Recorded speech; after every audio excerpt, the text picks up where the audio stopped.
بسم الله الرحمن الرحيم الحمد لله رب العالمين والصلاة والسلام على سيد الأنبياء والمرسلين وعلى آله وصحبه أجمعين أما بعد۔ آج ہمارے دینی سوال اور جواب کا یہ 45واں سیشن ہے۔ تاخیر کے لیے معذرت چاہتا ہوں میں، اصل تو یہ کل تھا لیکن آج میں اس کو شروع کر رہا ہوں۔ سوالات لے لیتے ہیں۔ سب سے پہلا سوال کرتے ہیں کہ اگر پڑوسی سے جھگڑا ہو جائے اور وہ بغض کی وجہ سے بے بنیاد بات پر جھگڑا کرے اور گالی دے اور ہم صبر کے ساتھ بھائی جان کر کے بات کریں تو اس کا اجر خدا ہمیں کس شکل میں دے گا، اور وہ ہو بھی ایسا، اس کی صحت ایسی ہو کہ اگر میں اٹھا کے پڑک دوں تو اللہ کو پیارا ہو جائے۔ دیکھیں بھائی، بات یہ ہے کہ آپ جو صبر کریں گے اس پر آپ کو انشاءاللہ اجر ملے گا اور اس کو گناہ ملے گا، تو آپ کی نیکیاں بھی بڑھیں گی اور آپ کے جنت میں درجات بھی بلند ہوں گے۔ تو آپ صبر کریں۔ باقی کبھی ایسا معاملہ ہے کہ جو ہے پانی سر سے اوپر چلا جا رہا ہو تو آپ اس کو سمجھا دیں کہ دیکھ بھائی، اس طرح کی باتیں مت کیا کر، میں دین اسلام کی وجہ سے، اللہ کے رسول کی حدیث کی وجہ سے میں خاموش رہتا ہوں، ورنہ میں بھی تمہیں سبق سکھا سکتا ہوں۔ باقی انشاءاللہ صبر کا ثواب آپ کو مل جائے گا۔ السلام علیکم۔ پوچھتے ہیں کہ myself Azam Khan, I am from Kandhala UP. Question: what difference between Ulama Deoband and Muslak Ala Hazrat but both follow Imam Abu Hanifa? Where is difference and why? سوال پوچھتے ہیں کہ امام بریلوی اور دیوبندی حضرات میں یہ اختلاف کیوں ہیں جبکہ دونوں امام ابو حنیفہ رحمہ اللہ تعالی کو فالو کرتے ہیں؟ تو جب دونوں امام صاحب کو فالو کرتے ہیں تو دیوبندی اور بریلوی کے درمیان اختلاف کیوں ہے؟ دیکھیں بھائی، اس طرح تو بہت ساری باتیں ہو سکتی ہیں۔ جیسے شیعہ سنی اللہ کو مانتے ہیں، رسول کو مانتے ہیں، تو جب دونوں اللہ رسول کو مانتے ہیں، ایک ہی اللہ کو ایک ہی رسول کو، تو دونوں کے درمیان اختلاف کیوں ہے؟ اور اسی طریقے سے قادیانی اور مسلم جو کلمہ پڑھنے والے ہیں، ختم نبوت والے ہیں، وہ بھی ایک اللہ کو مانتے ہیں، تو پھر دونوں کے درمیان اختلاف کیوں ہے؟ تو اس طرح تو بہت ساری باتیں کہی جا سکتی ہیں۔ دیکھیں اصل یہ ہے کہ صرف اللہ اور اس کے رسول کو ماننا کافی نہیں ہے اور امام ابو حنیفہ کو ماننا کافی نہیں ہے، بلکہ ان کے جو اقوال ہیں تو ان کا اتباع کرنا، ان کو ماننا اور ان کو فالو کرنا ہر معاملے میں ضروری ہے۔ اگر آپ ان کی ایک بات لیتے ہیں ایک بات نہیں لیتے ہیں، یا جو انہوں نے منع کیا ان چیزوں کو کرتے ہیں، تو آپ کامل اس کی اتباع کرنے والے نہیں ہیں۔ تو امام ابو حنیفہ رحمۃ اللہ علیہ کو دونوں مانتے ہیں، بے شک مانتے ہیں، جیسے ہم مسلمان ہیں اللہ کو مانتے ہیں، اور قادیانی بھی اللہ کو مانتا ہے، ہم رسول اللہ کو مانتے ہیں، شیعہ بھی رسول اللہ کو مانتا ہے۔ لیکن اختلاف جو ہے وہ اس کے بعد شروع ہوتا ہے کہ آپ نے قرآن و حدیث پر زیادتی کی ہے، بلکہ امام ابو حنیفہ رحمۃ اللہ علیہ نے جو کچھ لکھا ہے، جو کچھ ان کے عقائد کا حصہ تھے، اس پر بھی آپ نے زیادتی کی ہے۔ مثلا علم غیب کا معاملہ ہے۔ علم غیب اگر کوئی یہ سمجھتا ہے کہ کلی طور پر علم غیب اللہ کے رسول کو ما کان و ما یکون، یعنی جو کچھ تھا جو کچھ ہوگا وہ سارا کا سارا علم اللہ کے علاوہ نبی صلی اللہ علیہ وسلم کو بھی ہے، تو یہ عقیدہ کفر کا ہے۔ ہمارا عقیدہ یہ ہے کہ اللہ تعالیٰ نے جو باتیں اپنے حبیب کو بتائی ہیں اور عام انسانوں کو نہیں بتائی، وہ تو اللہ کے رسول کو معلوم ہے، لیکن جو ہو چکا ہے یا جو ہونے والا ہے اور تمام کا تمام علم غیب جو انسان کی نظروں سے اوجھل ہے، یہ اللہ کے علاوہ کسی کو نہیں معلوم، اور یہی بات صحیح بھی ہے۔ تو اس لیے دیوبندی اور بریلوی کا اختلاف یہاں سے شروع ہوا۔ اس کے علاوہ اور بھی معاملات ہیں، جیسے فاتحہ ہے، چادر گاگر وغیرہ وغیرہ۔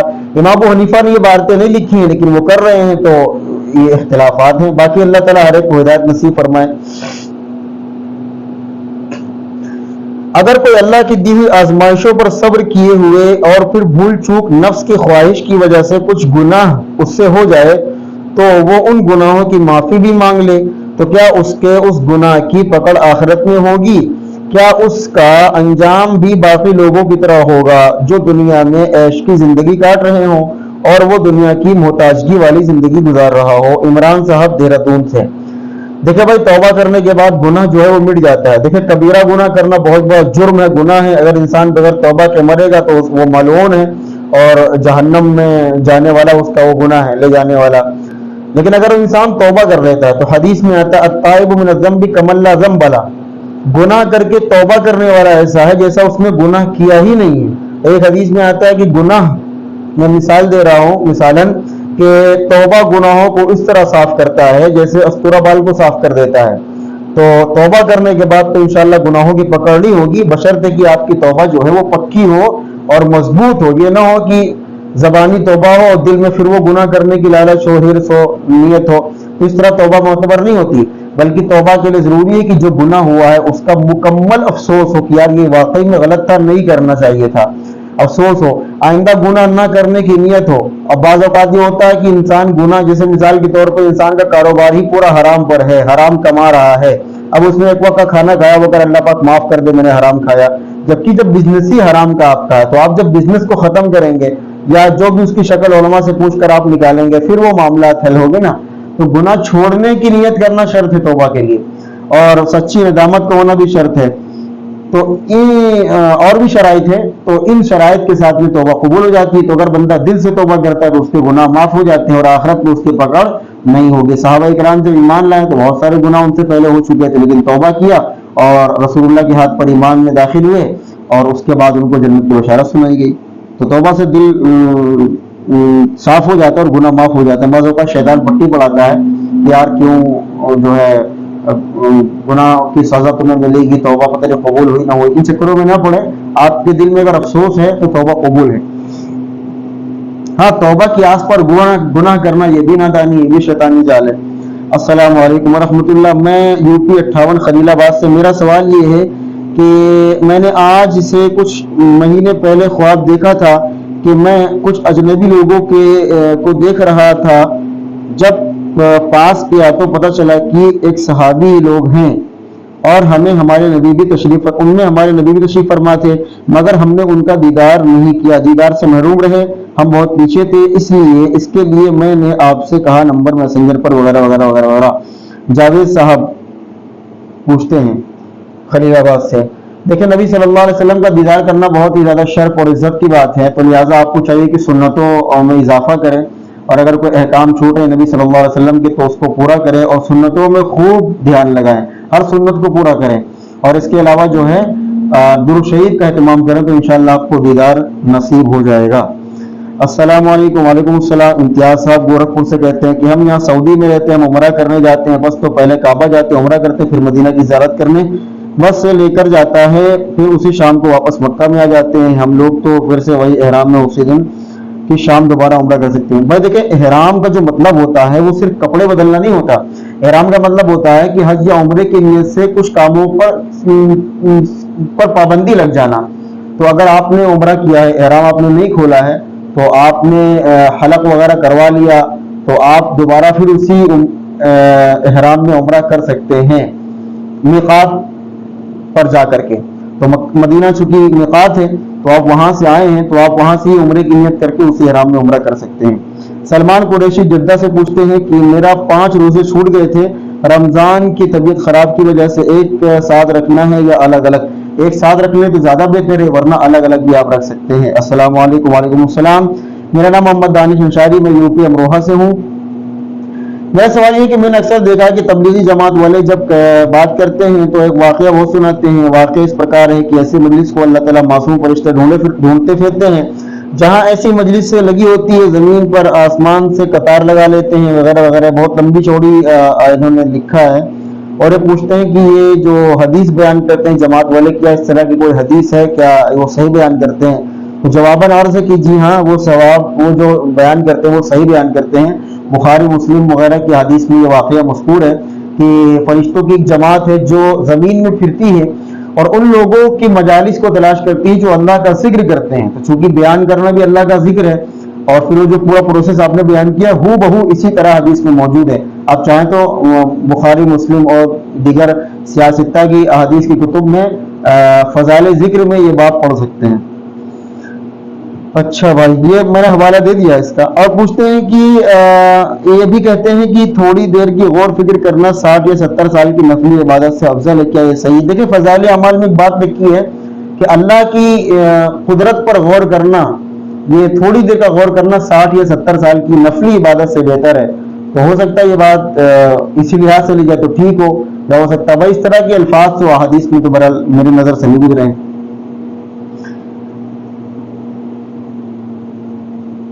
السلام علیکم۔ پوچھتے ہیں کہ احرام میں عطر کیوں نہیں لگایا جاتا؟ بھائی احرام میں بہت ساری پابندیاں ہوتی ہیں، تو ان میں ایک یہ ہے کہ خوشبو بھی نہ لگائی جائے، ایک تو یہ کہ اس پہ صاف سیدھی بات یہ کہ اللہ کے رسول صلی اللہ علیہ وسلم نے منع فرمایا، ایسے ہی کیا آپ نے تو ہم ایسا کرتے ہیں، تو ہمارے نبی نے جو کچھ کہہ دیا اللہ رسول نے ہمیں وہ بلا شک و شبہ کہ ہمیں قبول کرنا ہے، ماننا ہے کہ آپ نے جو کہہ دیا ہم تسلیم کرتے ہیں۔ باقی دیکھیں احرام عاجزی کی دلیل، حج یا عمرہ جو ہوتا ہے وہ عاجزی کی دلیل ہوتی ہے کہ بندہ مجنو بن کر کے اللہ کے سامنے جائے اور کلمات پڑھے، حج کرے۔ ایک عشق کی انتہا وہ حج ہے، اللہ سے عشق کی انتہا جو ہے وہ حج ہے۔ حج میں دیوانگی ہوتی ہے، بندہ تکبیر کہتے ہوئے اللہ اکبر لا الہ الا اللہ، اللہ اکبر وللہ الحمد، تو ایک دیوانے کی طرح وہ جاتا ہے۔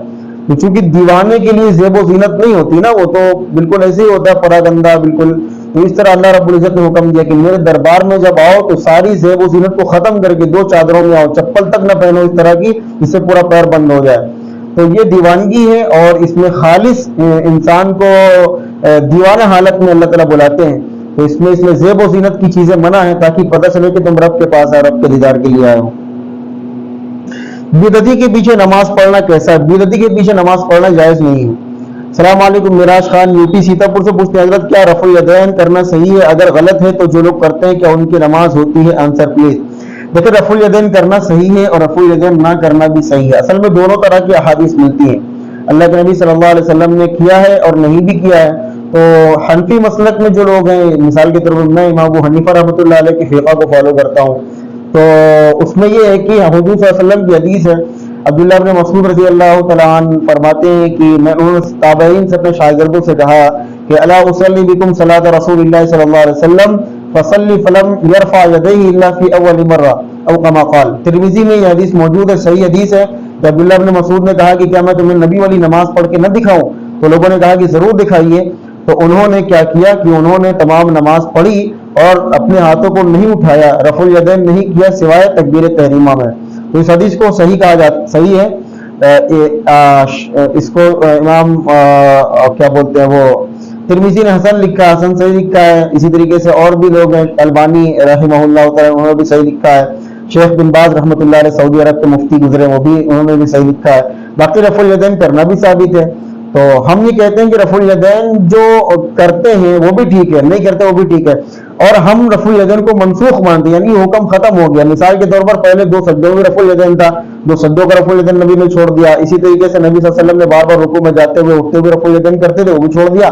آخر میں صرف تکبیر تحریمہ والا رفع الیدین رہ گیا۔ تو اس کی بہت ساری دلائل ہیں، لیکن ہم یہ کہتے ہیں کہ جو کرتے ہیں ان کو کرنے دیں، ان کو چھیڑے نہیں اور اپنے مسلک کو چھوڑے نہیں۔ تو آپ نہ کریں، جو کرتے ہیں انہیں کرنے دیں، وہ بھی ٹھیک ہے، ناجائز نہیں ہے۔ یہ چیز جب حدیث سے ثابت ہے تو اگرچہ وہ کیا بولتے ہیں کہ دوسرا قول بھی اس کا موجود ہو تو دونوں قول پر عمل کرنے کی جو ہے وہ گنجائش ہوتی ہے، لیکن اس میں یہ ہے کہ بہتر یہ ہے کہ تقلید کے ذریعے اس کو فالو کیا جائے، ورنہ پھر گمراہی کا دروازہ کھلتا ہے۔ اچھا بھائی سوال پوچھتے ہیں محمد صدیق امین ابروہا سے سوال، 70 ہزارہ تسبیح کی کیا حقیقت ہے؟ وضاحت فرما۔ بھائی 70 ہزارہ اور 1 ہزارہ تسبیحات ہم نہیں جانتے کیا ہوتی ہے۔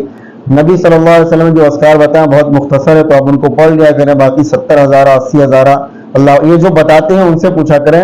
باقی نبی صلی اللہ علیہ وسلم نے جو اذکار بتایا وہ بہت مختصر ہے، صبح شام کی دعائیں، نماز کے بعد 33 مرتبہ، بعض روایت کے اندر 10 مرتبہ، رات میں سوتے وقت 33 مرتبہ سبحان اللہ، 33 مرتبہ الحمدللہ، 34 بار اللہ اکبر، 1 بار لا الہ الا اللہ، اور اسی طریقے سے 100 مرتبہ استغفار، یہ چیزیں ہیں۔ تو باقی یہ چیزیں باقی 70 ہزار کا لفظ حدیث میں تو خیر میرے نظر سے نہیں گزرا، ہو سکتا ہو، باقی جو بتایا ان سے پوچھ لیا کریں۔ پوچھتے ہیں محمد صادق گاڑا سہارنپور سے کہ بزنس کے متعلق کوئی بھی کوشچن کر سکتے ہیں کیا؟ اچھا یہ پوچھتے ہیں بھائی اگر اس کا تعلق شریعت سے ہو تو آپ کر سکتے ہیں، باقی اگر کوئی رائے لینی بزنس کے متعلق تو وہ ماہرین سے لیجیے۔ عظیم صاحب بہرائچ سے پوچھتے ہیں کہ فجر کی سنت فرض نماز کے بعد بھی فجر کا وقت رہنے کے اندر پڑھنا کیسا ہے؟ دیکھیں فجر کی فرض نماز کے بعد سورج نکلنے تک کوئی نماز پڑھنا ممنوع ہے۔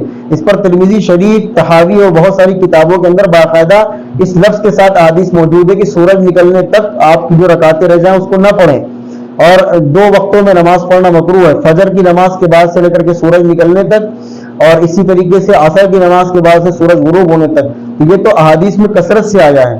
باقی فجر کی جو سنت چھوٹ جاتی ہے تو اس کو بھی آپ سورج نکلنے کے بعد جب اشراق پڑھی جاتی ہے اس وقت میں پڑھیں، درمیان میں پڑھنا جائز ہی نہیں، پڑھیں گے تو مکروہ ہوگی۔ الیاس کھیڑی جے پور سے سوال کرتے ہیں، بسم اللہ الرحمن الرحیم، سوالات کا سلسلہ پھر سے شروع کرتے ہیں۔ محمد الیاس صاحب پوچھتے ہیں جے پور سے سوال، کیا اماموں میں سے کسی ایک کی تقلید کرنے کا حکم کس نے دیا؟ اللہ نے، رسول اللہ صلی اللہ علیہ وسلم نے، خود ان 4 اماموں نے، آج کے بعد کے مولویوں نے۔ اسلام میں صرف 4 طرح کے احکام ہیں، فرض، واجب، سنت اور نفل۔ تو کیا ان 4 اماموں میں سے کسی کی تقلید کرنا کیا ہے؟ فرض ہے، واجب ہے، سنت ہے، نفل ہے؟ اگر نفل ہے تو آپ کے لیے فرض کیسے بن گیا؟ دیکھیں حضرت، آپ کا سوال کہ اسلام میں 4 طرح کے احکام ہیں، فرض، واجب، سنت۔ تو دیکھیں سب سے پہلے تو بات یہ کہ جو احکام آپ نے گنائے ہیں یہ خود فقہا کی جو تعین ہے ان کی اصطلاح ہے کہ فرض حکم یہ ہوگا، واجب حکم یہ ہوگا، مستحب عمل یہ ہوگا، اور اسی طریقے سے سنت عمل جو ہے وہ یہ ہوگا۔ یہ بھی فقہا نے منتخب کیا ہے، تو پہلی بات۔ اور دوسری بات، اماموں میں سے کسی کی تقلید کرنے کا شرعی حکم کیا ہے؟ دیکھیں ایک عام انسان کے لیے کسی ایک امام کی اقتداء کرنا، کسی ایک امام کی تقلید کرنا یہ واجب کے درجے میں ہے۔ اس کی وجہ یہ ہے کہ اگر بندہ تقلید نہیں کرے گا تو اس کی گمراہی میں کوئی تردد نہیں ہے۔ مثال کے طور پر آپ کو ایک مسئلے پر 4 حدیث ملتی ہیں، چاروں ایک دوسرے کے خلاف ہیں، چاروں میں تضاد ہے۔ مثال کے طور پر رفع الیدین کی ایک حدیث ہے، ایک رفع الیدین کرنے کی ہے اور دوسری نہ کرنے کی ہے، تو ان کے درمیان آپ فرق کیسے کریں گے؟ تو آپ اس کی تحقیق میں تو جائیں گے نہیں کہ کون سی روایت زیادہ صحیح ہے، کون سی کم صحیح ہے۔ اگر آپ اس پر کسی ایک راوی یا کسی ایک محدث کی بات پر عمل کرتے ہیں تو بھی آپ نے تقلید کر لی۔ تو فرسٹ آف آل تقلید تو ہر بندہ کرتا ہے، تقلید سے کوئی شخص خالی نہیں ہے۔ کوئی بندہ اتنی صلاحیت نہیں رکھتا، خاص طور پر میں نہیں رکھتا کہ میں قرآن و احادیث سے مسائل کا استنباط کر کے خود عمل کر سکوں۔ میرے اندر یہ صلاحیت نہیں ہے، آپ کے اندر ہو سکتا ہو۔ تو کوئی ایسا بندہ جس کے اندر مسائل کے مستنبط کرنے کی صلاحیت نہ ہو، پھر اس کے لیے تقلید واجب ہو جاتی ہے، ٹھیک ہے۔ اب مثال کے طور پر بہت ساری احادیث ہیں، بہت سارے معاملات ہیں، تو اب میں نے کہا کہ تقلید تو ہر بندہ کرتا ہے۔ مثال کے طور پر امام بخاری رحمۃ اللہ علیہ نے کوئی حدیث پیش کی اور اس پر لکھا گیا کہ یہ حدیث صحیح ہے۔ مثال کے طور پر علامہ ناصر الدین البانی رحمۃ اللہ علیہ، جن کو بہت بڑا محدث سمجھا جاتا ہے، تو انہوں نے یہ بات کہہ دی کہ یہ حدیث جو ہے وہ صحیح ہے۔ تو آپ نے تحقیق تو کی نہیں کہ علامہ البانی نے کیا بات کہی ہے، کہاں سے کہی ہے، کیسے کہی ہے، آپ نے اس بات کو مان لیا کہ ہاں علامہ البانی نے کہی ہے تو یہ حدیث صحیح ہے، تو آپ نے علامہ البانی کی تقلید کر لی۔ اور اسی طریقے سے آپ نے کسی امام ابن تیمیہ رحمۃ اللہ علیہ کے قول کو لے لیا جنہوں نے قرآن و حدیث کے مطابق کہی ہے، تو آپ نے امام ابن تیمیہ کی تقلید کر لی۔ آپ نے امام مسلم کی کسی صحیح حدیث کو صحیح مان لیا تو آپ نے امام مسلم کی تقلید کی ہے۔ آپ نے امام بخاری کی صحیح حدیث کہی ہوئی کو صحیح مان لیا تو آپ نے امام بخاری کی تقلید کی ہے۔ تو تقلید سے کوئی بندہ مبرہ نہیں ہے، تقلید ہر بندہ کرتا ہے، بدنام صرف حنفی شافعی کو کرتا ہے۔ تو ہر اس بندے کے لیے تقلید واجب ہے جو مسائل کو قرآن و حدیث سے استنباط نہیں کر سکتا، مسائل کا استنباط نہیں کر سکتا، تو اس کے لیے تقلید واجب ہو جائے گی۔ اور یہ کس نے حکم دیا ہے؟ یہ تو اللہ رب العزت کا حکم ہے کہ فَاسْأَلُوا أَهْلَ الذِّكْرِ إِن كُنتُمْ لَا تَعْلَمُونَ، جس بارے میں تمہیں معلومات نہ ہو اہل علم سے پوچھ لیا کرو، وَاتَّبِعْ سَبِيلَ مَنْ أَنَابَ إِلَيَّ۔ تو اس طرح کی بہت ساری آیات ہیں جو یعنی ان لوگوں کا راستہ اپنانے کی بات اللہ نے کی جنہوں نے اللہ تک راستے جو ہے وہ آسان کیے ہیں۔ تو بہرحال اس میں بہت ساری دلائل موجود ہیں۔ بہرحال تقلید جب بندہ نہیں کرے گا تو بندہ اپنی بات کرے گا، اور اپنی بات صحیح بھی ہو سکتی ہے، غلط بھی ہو سکتی ہے۔ اب مسئلہ ہے کہ 4 کی ہی تقلید کیوں کرنی ہے؟ تو اس کا جواب یہ ہے کہ ان 4 پر پوری امت کے جو علماء ہیں اور جو عوام ہیں، جو جمہور ہیں، وہ متفق ہیں۔ یہاں تک کہ ابھی حرمین شریفین کی بات کروں تو ابھی حرم مکہ میں خطبہ جمعہ کے روز دیا گیا تھا، تو اس خطبے کے اندر امام حرم نے یہ کہا تھا کہ نجات کا راستہ، حق کا راستہ، کامیابی کا راستہ وہی ہے جو نبی کا راستہ ہے، ان کے بعد صحابہ کا راستہ ہے، ان کے بعد تابعین کا راستہ ہے، ان کے بعد جو ہے محدثین اور فقہا کا راستہ ہے، وہ کامیابی کا اور حق کا راستہ ہے۔ اور پھر انہوں نے وضاحت کی، یعنی اس سے مراد، پھر انہوں نے کہا کہ امام ابو حنیفہ اور امام احمد، امام شافعی، امام مالک، یہ سارے جو ہیں یہ حق کے راستے اور نجات کے راستے ہیں، تو لہٰذا ان میں سے کسی ایک کی پیروی کرنا یہ کامیابی کو اور حق کو پہنچنا ہے۔ تو ایک عام بندے کے لیے تقلید کا حکم جو ہے شرعی طور پر وہ واجب ہے۔ اگر تقلید نہیں کرے گا تو بندہ گمراہ ہوگا، بندہ بھٹکے گا۔ اور تقلید ان 4 ائمہ کی اس لیے کرنی ہے اس لیے کہ ان 4 پر امت کا اجماع ہے کہ یہ گمراہ نہیں ہے اور نہ گمراہ ان کے ماننے والے ہو سکتے ہیں۔ دوسری بات کی میں نے کہی کہ تقلید ہر بندہ کرتا ہے، کسی نہ کسی کی کرتا ہے۔ خواہ وہ امام بخاری کی کرے یا امام ابو حنیفہ کی کرے، تو بہرحال تقلید ہر ایک کو کرنا چاہیے۔ باقی اگر کسی کا اندر اتنی صلاحیت موجود ہے کہ اس کے آگے 10 لاکھ احادیث کا ذخیرہ ہو اور قرآن کی 6666 آیات ہوں جن سے وہ مسائل کا استنباط کرے اور عمل کرے تو وہ کر سکتا ہے، لیکن ہونی چاہیے۔ اب ہم سب میڈیکل کی کتابیں پڑھ کر کے خود بھی دوا تجویز نہیں کرتے، ڈاکٹر کے پاس جاتے ہیں، تو ہر بندے کے لیے ضروری ہے کہ وہ ماہرین سے رابطہ کرے، تو اس میں بھی قرآن و حدیث کے جو ماہرین فقہا ہیں ان سے رابطہ کرنا چاہیے۔ سوال کرتے ہیں کہ جس نے اپنی مونچھیں نہ کاٹی وہ ہم میں سے نہیں، کیا اس حدیث صحیح ہے؟ جی ہاں، یہ حدیث ترمذی شریف میں غالباً موجود ہے، اور اس حدیث کا مطلب یہ ہے کہ یہ جو نیچے کے جو بال ہیں ہونٹ پر آتے ہیں ان کا کاٹنا مراد ہے۔ السلام علیکم، نماز جنازہ میں امام صاحب کے ساتھ اللہ اکبر مقتدی بھی کہے گا؟ جی ہاں، مقتدی اور امام دونوں کے لیے تکبیرات ہیں۔ اور کیا سلام پھرتے وقت دونوں ہاتھ چھوڑ دینا صحیح طریقہ ہے؟ دونوں ہاتھ چھوڑ بھی سکتے ہیں، سلام کے بعد بھی چھوڑ سکتے ہیں، سلام پھیرتے ہوئے بھی چھوڑ سکتے ہیں، دونوں طریقہ جائز ہے۔ ایک دوست کا بھائی حرام پیسہ کماتا ہے اور اس کا بھائی ان پیسوں سے حلال کاروبار شروع کرنا چاہتا ہے، اور اس کے یہ حلال کاروبار کی ارننگ، حرام کاروبار کی ارننگ جو ہے وہ حرام ہوگی یا حلال ہوگی؟ مطلب دوست ان کا ہے وہ پیسے حرام کے اس کے بھائی کے، اس نے اس سے حلال کاروبار کیا ہے، تو دیکھیں حرام جو ہے وہ کس نوعیت کا آپ نے یہ نہیں بتایا۔ بہرحال اس میں حرام میں قاعدہ یہ ہے کہ حرام کا پیسہ استعمال کرنا یا اس سے کاروبار کرنا جائز نہیں ہے، حرام ہے، گناہ ہے، لیکن اگر کسی نے اس پیسے کو لگا دیا ہے تو بعد میں جو نفع اس سے حاصل ہوگا وہ جائز ہے۔ مثال کے 2 لاکھ روپے حرام کے تھے، آپ نے کاروبار میں لگا دیے، تو اب اس سے نفع ہوگا، وہ حرام نہیں کہلائے گا، بلکہ اس 2 لاکھ کو آپ اس کو لوٹا دیں جس کے پیسے مارے گئے ہوں یا صدقہ کر دیں تو پھر وہ پاک ہو جاتی ہے کمائی۔ محمد یونس سے لکھنؤ، بائک فائننس پر لینا کیسا؟ بینک کے ذریعے سے بائک فائننس کروانا یہ جائز نہیں ہے بھائی، سود کی شکل پائی جاتی ہے، اس لیے اس سے بچیں۔ باقی یہی قسطوں پر کوئی بندہ خود کار کا مالک بھی ہو گاڑی کا اور خود آپ کو بیچ رہا ہو اور اس میں مدت بھی متعین ہو جائے، پیسے بھی متعین ہو جائے تو کوئی حرج نہیں ہے۔ سوال ہے کہ جماعت میں اتحیات میں ہو تو ہم کیسے شامل ہو؟ طریقہ بتا دیں۔ کیا اتحیات میں جو امام صاحب ہو تو آپ کو چاہیے کہ آپ تکبیر کہیں، نیت باندھیں اور ایک رکن کے وقت کھڑے ہوں، اس کے بعد اتحیات میں شامل ہو کر کے مکمل اتحیات پڑھیں اور پھر امام صاحب کی اتباع شروع کر دیں۔ اگر منی خارج ہونے سے پہلے جو وائٹ پانی آتا ہے اس سے کپڑا بگڑ جائے تو اس میں نماز ہو جاتی ہے؟ بھائی وہ جو ٹرانسپیرنٹ آتا ہے اس سے منی سے پہلے تو وہ بھی ناپاک ہے، لیکن اس سے غسل واجب نہیں ہوتا بلکہ اس سے صرف وضو ٹوٹتا ہے، تو اس کی مقدار اگر تھوڑی بہت ہے 1-2 یعنی چٹکی کے برابر 1-2 بوندیں ہیں تو اس سے تو نماز ہو جائے گی، لیکن مکروہ ہوگی۔ اگر اس سے زیادہ ہے تو پھر وہ دھونا پڑے گا، پھر نماز ہوگی۔ غیر مسلموں کا تہوار پر مبارکباد دینا کیسا ہے؟ جائز نہیں ہے۔ بعض لوگ یا تو مل کر مبارکباد دیتے ہیں یا میسج یا اسٹیٹس لگاتے ہیں، تو ایسا کرنا کیسا؟ جائز نہیں ہے۔ غیر مسلموں کے تہوار پر راکھی، رنگ، پٹاخے کاروبار کرنا کیسا؟ جائز نہیں ہے۔ میرے زمین کے بغل میں 5 بسوا بنجر زمین ہے، میرے گھر والے لیکپال سے کاغذ بنوا کر قبضہ کرنا چاہتے ہیں، بنجر زمین پر قبضہ کرنا کیسا ہے؟ جائز نہیں ہے۔ زمین آپ کی تھوڑی نہ جو آپ قبضہ کریں گے، وہ تو کسی کی ہے یا لاوارث ہے یا گورنمنٹ کی ہے، تو اس پر آپ کا حق نہیں ہے۔ بہرحال السلام علیکم ورحمۃ اللہ وبرکاتہ۔